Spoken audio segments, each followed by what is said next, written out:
Today we are talking about getting easily offended.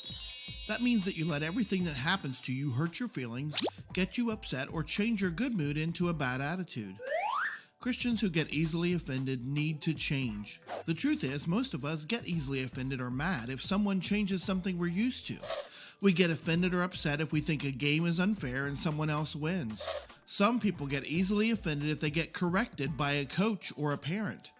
How about getting offended when your parents ask you to do something you didn't want to do? When you get offended all the time, you start to see everything as a bad thing, when in fact some things that seem bad or different or hard are actually good for you. The best way for a Christian to deal with getting easily offended is by putting Jesus first. When something happens, you think about Jesus. You talk to him. You wonder if Jesus could be doing something on purpose to help you become a better person.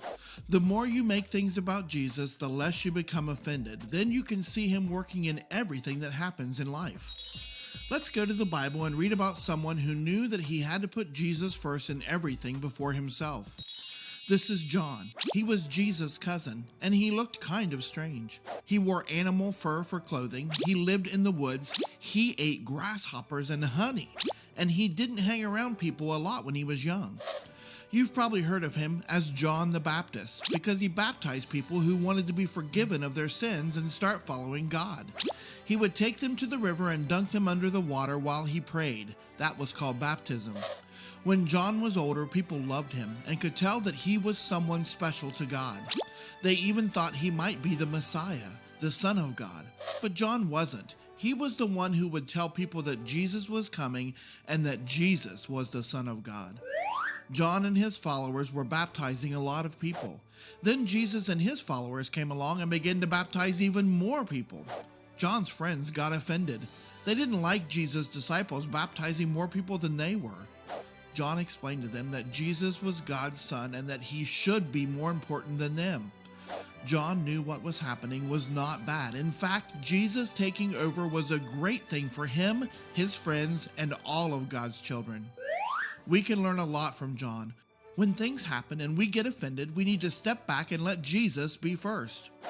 Maybe God is teaching us a lesson, or maybe God is doing something for someone else. When we get unnecessarily offended, we can get in the way of God working in our lives or the lives of others. So what about you? When things don't happen the way you wanted, do you quickly get upset? Do you make a big deal out of things that just really aren't? Here's the truth. We all get offended by things that we shouldn't sometimes. God doesn't get mad at us when this happens. He just wants us to stay calm and trust him when he's doing things differently than we would. He wants us to see the best in people and situations and trust him enough to know that he's in control of everything. Here are 3 take-home tips to help you keep from getting easily offended. Take 1. When you feel offended, talk to God next. Take 2. Choose not to have a negative reaction.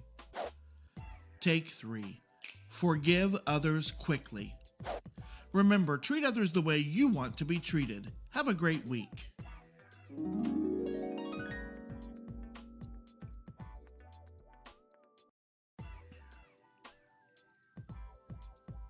Today we are